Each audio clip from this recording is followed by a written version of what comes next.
The morning sun was just coming up over the desert hills when the Apache warriors came down from the mountains. It was 1885, and the Arizona Territory was still a dangerous place where settlers and native tribes lived in constant fear of each other. The small settlement of Cedar Creek had only 12 families. They had built their homes near a water source, hoping to make a new life in this harsh land. The families worked hard every day just to survive. They grew what crops they could in the rocky soil and raised a few cattle and chickens. On this particular morning, most of the men had gone out early to check on their animals.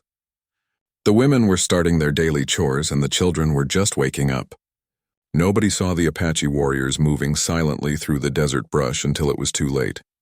The warriors moved like shadows across the land. They had been tracking this settlement for days, watching the daily routines of the families. Their leader was a man called Silent Wolf, known for his skill in battle and his ability to move without making a sound. He was not the chief, but he was respected by all the warriors in their band.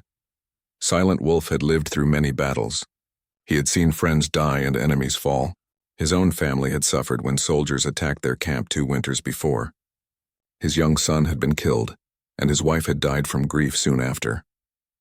The pain had made his heart hard, but it had also made him a fierce protector of his people. When the attack began, it happened fast. The Apache warriors swept into the settlement like a desert storm. They were not there to destroy everything, but to take what they needed and capture people who could be useful to their tribe. In those days, this was how many conflicts worked on the frontier. The Morrison family lived in a small wooden house at the edge of the settlement. John Morrison was a blacksmith who had moved his family west looking for better opportunities. His wife Mary was a school teacher who had been trying to start a small school for the children in their community. They had 3 children. The oldest was an 8-year-old girl who was brave beyond her years. She had learned to help her mother with the younger children and was known for standing up to bullies in their small community. The middle child was a 6-year-old boy who was curious about everything and loved to explore the desert around their home. The youngest was a 4-year-old girl with bright blue eyes and golden hair who could make anyone smile, even on the hardest days. When the Apache warriors surrounded their house, John Morrison tried to protect his family. He grabbed his rifle, but he was outnumbered. The warriors were skilled fighters who had been raiding for years. Within minutes, the family was captured. Silent Wolf looked at the family standing in front of their small home. The father stood protectively in front of his wife and children. The mother held the youngest child close while trying to comfort the other 2. The children were scared but trying to be brave. Something stirred in Silent Wolf's chest as he looked at this family. They reminded him of his own family before the soldiers came. The way the parents protected their children, the way the oldest child moved closer to her younger siblings, it all felt familiar and painful at the same time. But these were different times, and Silent Wolf had learned that survival meant making hard choices. His people needed supplies and prisoners could be traded for safe passage through military territories. This was the way things worked in their world. The Apache warriors gathered what supplies they could from the settlement. They took horses, weapons, food, and anything else that would help their band survive in the mountains. Then they prepared to leave with their prisoners. The journey into the Chiricahua Mountains began immediately. The Apache knew that soldiers would come looking for the settlers, so they needed to move fast and cover their tracks. Silent Wolf was given the job of watching the Morrison family during the march. As they walked through the desert, Silent Wolf noticed how the family stayed close together. The mother whispered comforting words to her children. The father kept looking around, probably trying to figure out how to escape. The oldest child helped her younger brother when he stumbled on the rocky ground, but it was the youngest child who caught Silent Wolf's attention most. Even though she was scared, she kept looking around with wide, curious eyes. When she saw a desert flower blooming between the rocks, she pointed it out to her brother. When a hawk flew overhead, she watched it with wonder instead of fear. This surprised Silent Wolf. In his experience, most white children were terrified of Apache warriors. They had been taught to see his people as monsters, but this little girl seemed to see the world around her with innocence that had not yet been poisoned by hatred. The first day of travel was hard for the prisoners. They were not used to walking long distances through the desert. The children especially struggled with the heat and the rough terrain. Silent Wolf found himself slowing down the pace so they could keep up. When they made camp that first night, Silent Wolf watched the family huddle together under the stars. The parents tried to comfort their children and make them feel safe in this frightening situation. The mother sang quiet lullabies. The father told stories about brave heroes. As Silent Wolf listened to these gentle sounds, memories of his own family came flooding back. He remembered singing traditional songs to his son. He remembered his wife's gentle voice telling stories of their ancestors. The pain of these memories was sharp, but for the first time in 2 years they did not fill him only with anger. The other warriors in the band noticed that Silent Wolf seemed different around these prisoners. Usually he was stern and distant with captives. But with this family he seemed more watchful and protective than threatening. One of the older warriors asked Silent Wolf if he was getting soft. Silent Wolf just shook his head and said that keeping the prisoners healthy was important for their eventual trade. But inside he was not sure if that was the only reason for his behavior. As the family slept that night, Silent Wolf kept watch. He told himself it was his duty to guard the prisoners, but he also found himself listening to make sure the children were breathing peacefully. When the youngest child had a bad dream and cried out, he felt an unexpected urge to comfort her. The desert night was full of sounds. Coyotes howling, wind moving through the rocks, the crackling of their small fire. But Silent Wolf found himself most aware of the quiet breathing of the sleeping family. These strangers had somehow become more than just prisoners to him in a single day. He did not understand what was happening to his heart, but he knew that something important had begun. This journey into the mountains would test more than just their ability to survive the harsh desert. It would test everything he believed about enemies, family, and what it meant to be human in a world full of conflict. As the stars moved slowly across the desert sky, Silent Wolf wondered what the coming days would bring. He had no idea that a simple question from a 4-year-old child would soon challenge everything he thought he knew about right and wrong. 3 weeks had passed since the Morrison family was taken from their home. The days in the Chiricahua Mountains were hot and dusty, and the nights were cold enough to make everyone huddle close to the fire. During this time, something unexpected was happening between the Apache warriors and their prisoners. Silent Wolf had spent more time with the family than any other warrior. It was his job to watch them, but it had become much more than duty. Every day he saw things that surprised him and made him think about his own life in new ways. The oldest Morrison child showed courage that amazed him. When other warriors came near her younger siblings, she would step between them like a protective mother bear. She never showed fear, even when she was clearly scared. This reminded Silent Wolf of the young Apache women in his tribe, who grew up learning to protect their families no matter what. One morning, when they were walking through a narrow canyon, loose rocks started falling from above. Without thinking, the 8-year-old girl pushed her little brother out of the way and took a sharp stone to her own shoulder. She did not cry or complain, even though Silent Wolf could see the cut was painful. That night, Silent Wolf cleaned and bandaged her wound using traditional Apache medicine. As he worked, she watched his face carefully. When he finished, she said "thank you" in English, then tried to say it in Apache using words she had heard the warriors speak. The middle child, the 6-year-old boy, was different but equally interesting to Silent Wolf. This child was curious about everything around him. While his parents worried and his sisters stayed quiet, he asked questions about the plants they passed, the animals they saw, and the way the Apache warriors moved through the desert. Silent Wolf found himself teaching the boy without really meaning to. He showed him which plants could be eaten and which ones were dangerous. He pointed out animal tracks and explained what they meant. The boy learned quickly and seemed to have a natural understanding of the desert that impressed the Apache warrior. But it was the youngest child who affected Silent Wolf the most. The 4-year-old girl with the bright blue eyes had a spirit that seemed unbreakable. Even in their difficult situation, she found things to be happy about. She smiled when she saw beautiful rock formations.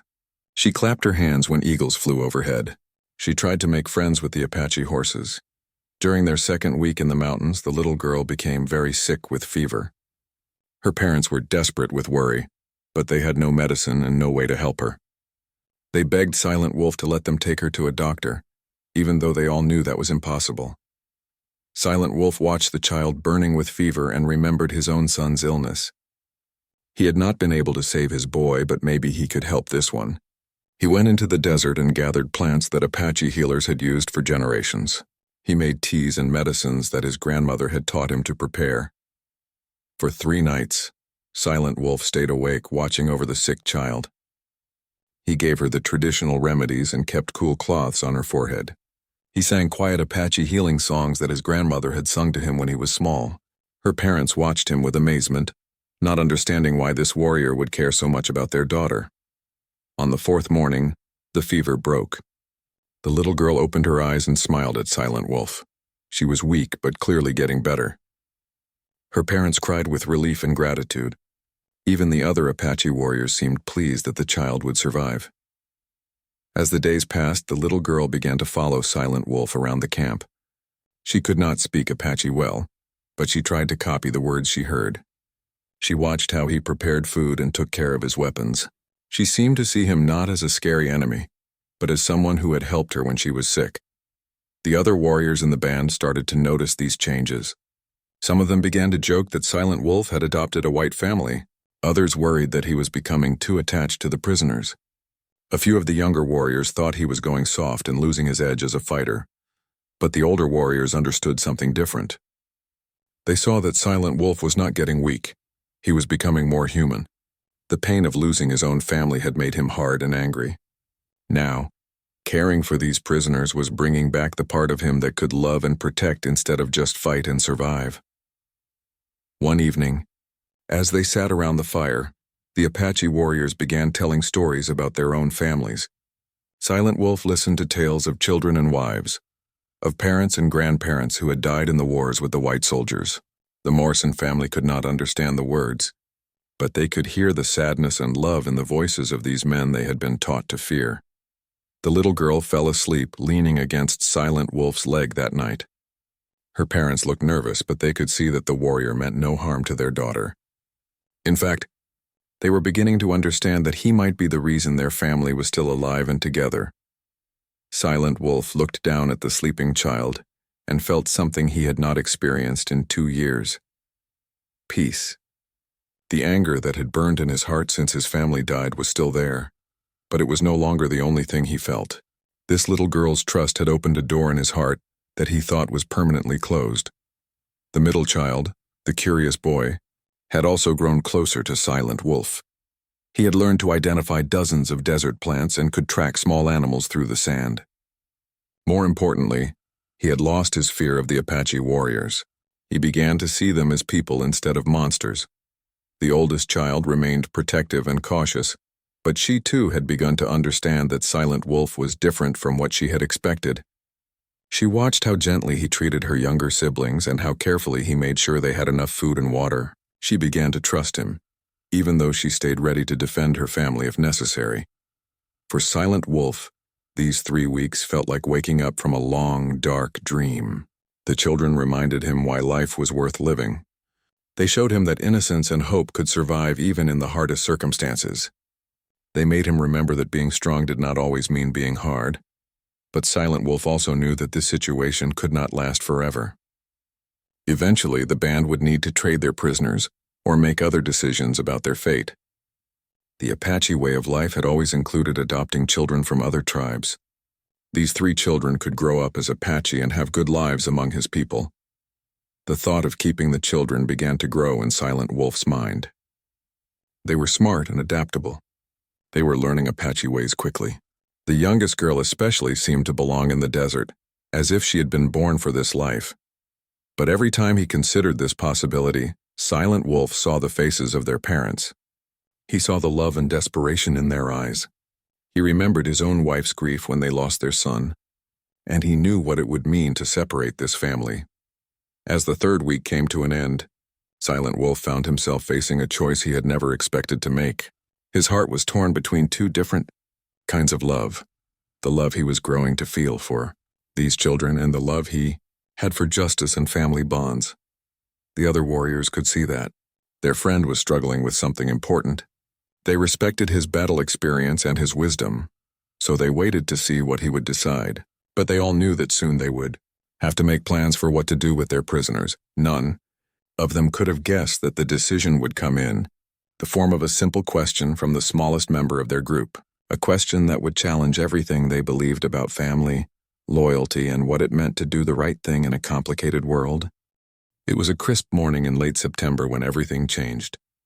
The Apache band had been traveling for nearly a month, and they had reached a beautiful spot near a natural spring. The water was clear and cold, bubbling up from deep underground and creating a small oasis in the desert landscape. This was a special place for the Apache people. Their ancestors had stopped here for hundreds of years when traveling through these mountains. There were ancient symbols carved into the rocks and old fire circles where countless generations had made camp. It was a place of peace and reflection, where important decisions were often made. Silent Wolf woke early that morning, as was his habit. The desert air was cool and fresh, and the first light of dawn was just beginning to touch the mountain peaks around them. He walked to the spring to fill water containers and check on the horses that were drinking nearby. As he worked, he thought about the strange journey his life had taken over the past few weeks. When they first captured the Morrison family, he had seen them simply as prisoners who might be useful to his people. Now they had become something much more complicated and precious to him. The children were still asleep near their parents, wrapped in blankets that Silent Wolf had given them from his own supplies. The little girl was curled up like a small animal, one arm around a smooth stone she had found the day before and declared to be her pet rock. The boy was sprawled out in the way that only children can sleep, completely relaxed and peaceful. After filling the water containers, Silent Wolf began his daily task of gathering food for the group. He had been teaching the 6-year-old boy how to identify edible plants, and the child had shown remarkable skill at learning these survival techniques. Today, Silent Wolf planned to show him how to find nuts and roots that could be stored for the winter months ahead. When the boy woke up and saw Silent Wolf preparing for the food gathering, he jumped up eagerly. Over the weeks, these morning lessons had become the favorite part of his day. He loved learning about the desert and felt proud when Silent Wolf praised his quick understanding of Apache ways. They walked together into the desert surrounding the spring, looking for the plants and roots that would feed the band. The boy chattered quietly in his mix of English and the few Apache words he had learned. Silent Wolf found these conversations peaceful and enjoyable, reminding him of the talks he used to have with his own son. They had been working for about an hour when they heard light footsteps behind them. Turning around, they saw the 4-year-old girl walking toward them, still in her nightgown but carrying her special rock and wearing a serious expression on her small face. Silent Wolf was surprised to see her awake so early. Usually, the little girl slept later than her siblings and stayed close to her parents when she first woke up. But this morning, she seemed to have something important on her mind. She walked right up to Silent Wolf and looked up at him with those bright blue eyes that had become so familiar to him over the past weeks. Her golden hair was messy from sleep, and she had dirt on her bare feet from walking across the desert ground. But her gaze was steady and thoughtful in a way that seemed much older than her 4 years. For a moment, she just stood there looking at him, as if she was trying to decide exactly how to say what she wanted to say. Silent Wolf knelt down so that he would be at her eye level, sensing that this was going to be an important conversation. The little girl tilted her head to one side, the way she always did when she was thinking hard about something. Then in her clear, small voice, she asked the question that would change everything for all of them. "Would you keep one of us?" The words seemed to hang in the desert air like something physical. Silent Wolf felt as if the ground had shifted beneath his feet. The 6-year-old boy stopped what he was doing and stared at his little sister with wide eyes. Even the desert seemed to become quieter, as if the wind and the birds were waiting to hear what would happen next. Silent Wolf looked into the child's trusting face and felt his world turn upside down. This innocent question had just brought into the open the thoughts that had been growing in his heart for weeks. The possibility that he had been considering in private moments was now a real question from a real child who somehow understood more about their situation than anyone had realized. But what shocked him even more than the question itself was the way she asked it. There was no fear in her voice. She was not asking because she was scared of being separated from her family. Instead, she seemed to be asking because she had been thinking about their life together and wondering if it might continue. The little girl had been watching Silent Wolf for weeks. She had seen how he cared for her when she was sick. She had noticed how he made sure she had enough food and water. She had felt safe when he was near, and had begun to think of him as someone who belonged in her world, just as she was beginning to belong in his. In her 4-year-old mind, the question made perfect sense. If Silent Wolf liked taking care of them and if they liked being with him, Why could they not stay together? She did not fully understand the complicated adult world of conflicts and cultures, and the pain of separation. She only knew that she felt loved and protected, and she wanted to know if that feeling could last. Silent Wolf continued to kneel in the desert dirt, looking at this small child who had just asked him the most difficult question of his life. Around them, the other Apache warriors who had been working near the spring began to notice that something important was happening. They moved closer, drawn by the intensity of the moment, even though many of them could not understand the English words. The warriors who did understand English felt the power of the question immediately. They knew that Silent Wolf had been struggling with feelings for these prisoners. They had seen how he cared for the children and worried about their welfare. Now this little girl had asked him directly to make the choice that had been growing in his heart. Some of the warriors looked concerned. Taking prisoners was one thing, but keeping white children permanently was a decision that could affect their entire band. It could make them targets for increased military attacks.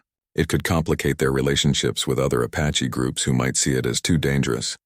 But other warriors understood the deeper meaning of the moment. This was not just about keeping prisoners. This was about what kind of people they wanted to be. This was about whether mercy and love were stronger than anger and revenge.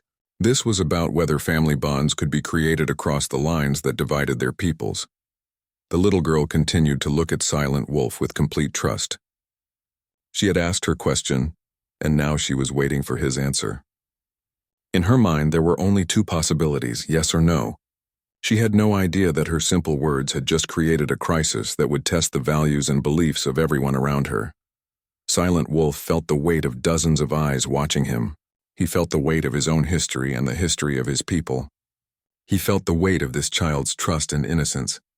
Most of all, he felt the weight of knowing that whatever he said next would define not just his own character, but the kind of man he would be for the rest of his life. The desert morning was completely silent now. Even the horses by the spring seemed to sense that something important was happening. The only sound was the gentle bubbling of the water and the quiet breathing of the people gathered around this small drama that was about to change all their lives. Silent Wolf looked at the little girl's expectant face and realized that some questions are too important to answer quickly. This child had asked him something that went to the very heart of what it meant to be human. She deserved an answer that came from the deepest part of his soul, but finding that answer would require him to look honestly at everything he believed about family, loyalty, justice, and love. It would require him to decide who he really was and who he wanted to become. The little girl had asked a simple question, but answering it would be the most complex and important thing Silent Wolf had ever done. For 3 days after the little girl asked her question, Silent Wolf carried her words with him like a heavy stone in his chest. Every morning when he woke up, the question was there waiting for him. Every night when he tried to sleep, he heard her small voice asking, "Would you keep one of us?" The Apache band continued their journey through the mountains, but Silent Wolf moved through those days like a man walking in a dream. He performed his duties automatically, checking the horses, gathering food, keeping watch at night. But his mind was somewhere else entirely, wrestling with the most difficult decision of his life. During the day, he watched the Morrison children with new eyes. He saw how quickly they were adapting to Apache ways. The oldest girl had learned to help with camp duties and could start a fire almost as well as any Apache woman. The boy could identify dozens of desert plants and had begun to understand basic Apache words. The youngest girl seemed to bloom in the desert like a wildflower, finding joy and wonder in everything around her. Silent Wolf began to imagine what their lives could be like if they stayed with the Apache band. The children were young enough to learn the language completely. They could grow up as full members of the tribe, with all the skills and knowledge they would need to survive in this harsh but beautiful land. The little girl could become an Apache woman, learning the traditional ways of preparing food, making clothes, and caring for the family. She had the right spirit for it, brave, curious, and kind. She could marry an Apache warrior someday and have children who would carry on the traditions of the people. The boy could become a hunter and warrior. He already showed the qualities that Apache men valued: courage, intelligence, and respect for the natural world. Silent Wolf could teach him everything he knew about tracking, fighting, and surviving in the desert. The boy could become like a son to him, replacing the child he had lost. The oldest girl was already showing the strength and wisdom that Apache people respected in their women. She could become a leader among the women of the tribe, someone who helped make important decisions and guided the younger girls. Her protective nature and quick mind would make her valuable to any Apache community. In his heart, Silent Wolf knew he could love these children as if they were his own blood. He had already begun to feel that way about them. When the little girl smiled at him, his heart felt warm in a way it had not since his own son died. When the boy showed him something new he had learned, Silent Wolf felt the pride of a father.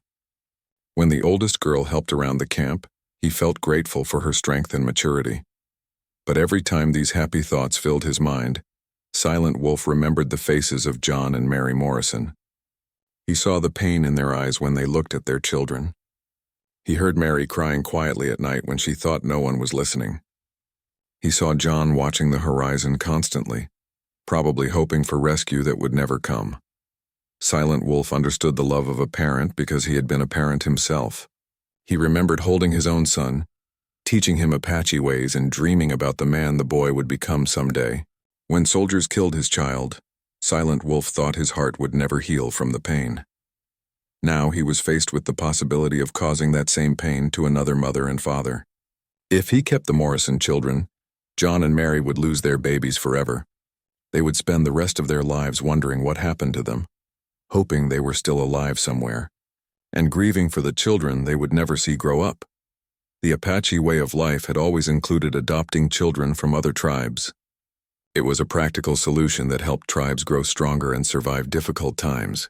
Many Apache children grew up in families that were not their birth families, and they lived happy, successful lives.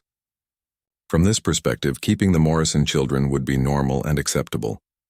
But Silent Wolf also understood that the world was changing. The time when tribes could raid and take prisoners without serious consequences was ending. The U.S. military was becoming stronger and more determined to stop Apache raids. If his band kept white children, they might become targets for increased attacks that could destroy their entire community. More importantly, Silent Wolf had begun to realize that some things were bigger than tribal customs or military concerns. The bond between parents and children was sacred, something that transcended the boundaries between different peoples. The love he saw between the Morrison parents and their children was the same love he had felt for his own son. On the second night after the little girl's question, Silent Wolf could not sleep at all. He walked away from the camp and sat on a high rock where he could see the stars clearly. In Apache tradition, the stars were the spirits of ancestors, who watched over the living and provided guidance in difficult times. Silent Wolf looked up at those ancient lights and tried to imagine what his grandmother would tell him if she were still alive. She had been a wise woman who understood both the practical needs of survival and the deeper truths about what made life worth living. She had taught him that being strong did not always mean taking what you wanted. Sometimes being strong meant giving up something precious for the good of others. He thought about his own son and what the boy would want him to do. His child had been curious and kind, much like the Morrison children. Silent Wolf believed that his son would want him to choose the path that showed mercy and protected family bonds, even if it meant personal sacrifice. On the third day, Silent Wolf received news that made his decision even more urgent. Scouts reported that they would soon reach the place where they planned to trade their prisoners for safe passage through military territory.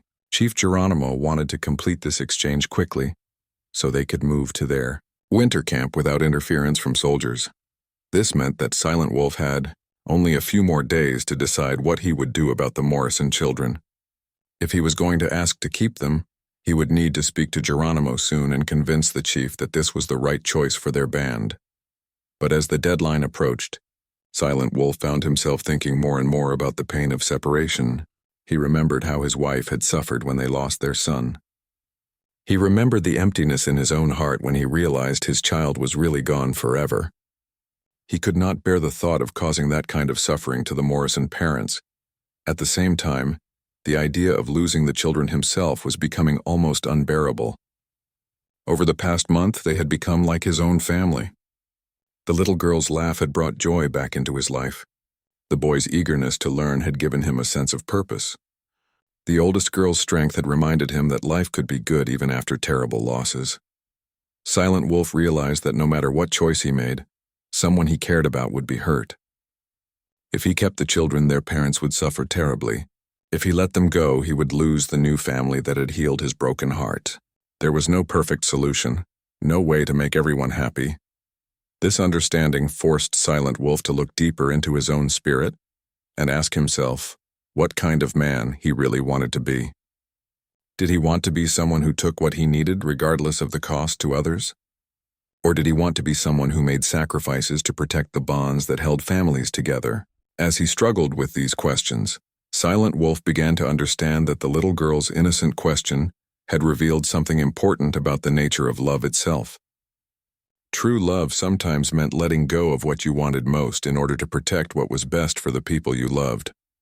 The Apache warrior found himself facing a test that would define not just his own character, but his understanding of what it meant to be truly strong in a world full of pain and difficult choices. The morning of the prisoner exchange arrived like any other desert dawn, but Silent Wolf knew this day would change everything. The Apache band had reached the agreed meeting place, a wide valley where they would trade the Morrison family for safe passage through military territory. But before that exchange could happen, Silent Wolf had to give his answer to a 4-year-old girl's question that had shaken his world. The entire Apache band sensed that something important was about to happen. Word had spread among the warriors about the little girl's question, and Silent Wolf struggled to answer it. Even Chief Geronimo himself had heard about the situation and was watching to see what his respected warrior would decide. The morning air was crisp and clear. The desert stretched out in all directions, painted in shades of gold and red by the rising sun. In a few hours, this beautiful, terrible place would witness a moment that people would remember and talk about for generations to come. Silent Wolf woke before dawn, as had become his habit over the past difficult days. He walked away from the sleeping camp to a small hill where he could watch the sunrise and think about what he would say to the children and their parents. He had made his decision during the long, sleepless night, but speaking it aloud would make it real in a way that frightened him. When he returned to camp, the Morrison family was awake and preparing for what they hoped would be their last day as prisoners. John Morrison looked tired but hopeful, probably thinking about returning to his blacksmith shop and rebuilding their lives. Mary Morrison was trying to keep her children calm while dealing with her own mixture of hope and fear about what the day would bring. The children seemed to understand that something important was happening, even though no one had explained the situation to them directly. The oldest girl stayed close to her parents, watching the Apache warriors with careful eyes. The 6-year-old boy looked excited and nervous at the same time, probably sensing the tension in the adults around him. But it was the 4-year-old girl who seemed most aware that this day was special. She had been the one to ask the question that started everything, and somehow she seemed to know that today she would get her answer. She stayed near Silent Wolf, looking up at him with those bright blue eyes that had first captured his heart. As the morning progressed, more Apache warriors gathered around, understanding that they were about to witness something significant. These were men who had seen many battles and made many difficult decisions, but they recognized that what was happening here was different. This was not about strategy or survival. This was about the deepest questions of what it meant to be human. Chief Geronimo himself approached the group.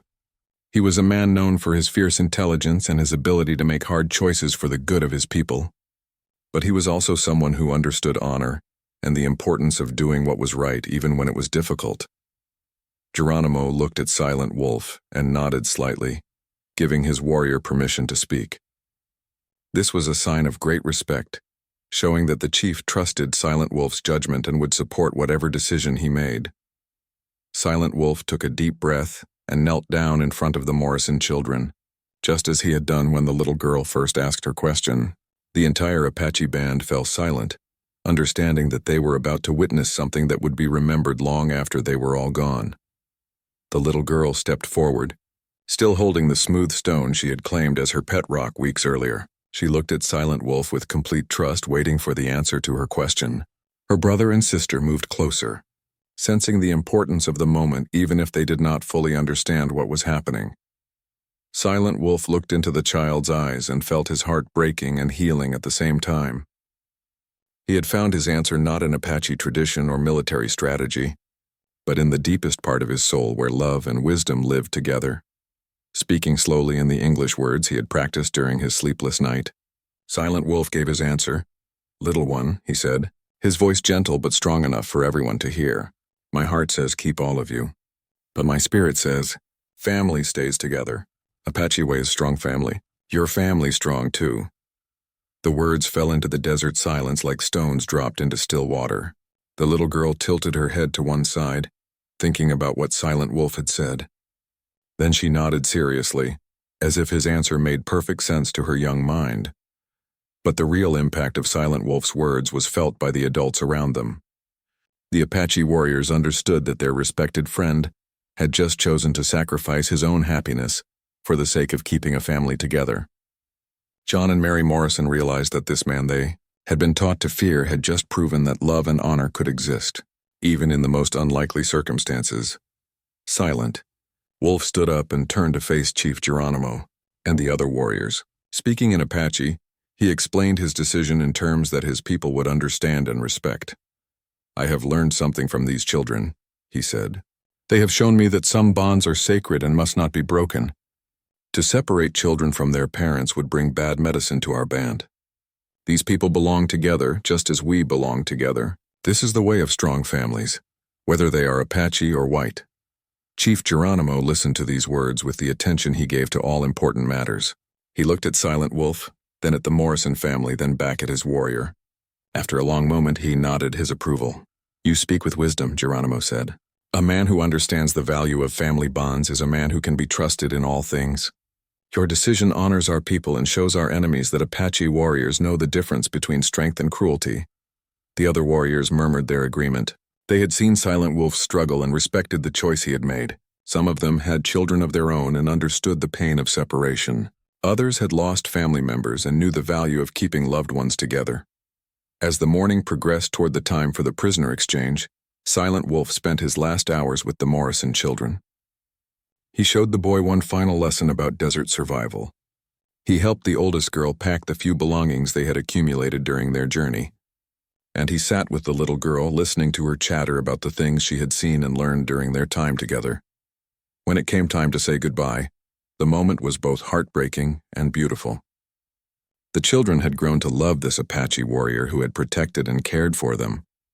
Silent Wolf had found healing and purpose in their presence, but all of them understood that letting go was the right choice. The little girl hugged Silent Wolf tightly and whispered, "Thank you for taking care of us." Then she pressed her special rock into his hand. "Keep this so you remember us," she said. Silent Wolf accepted the gift with the solemnity it deserved. In Apache culture, stones were often used as sacred objects that carried spiritual power. This little rock, given with love by a child, would become one of his most precious possessions. The prisoner exchange proceeded smoothly after that. The Morrison family was reunited with representatives from their settlement who had arranged for their release. As they prepared to leave, John Morrison approached Silent Wolf.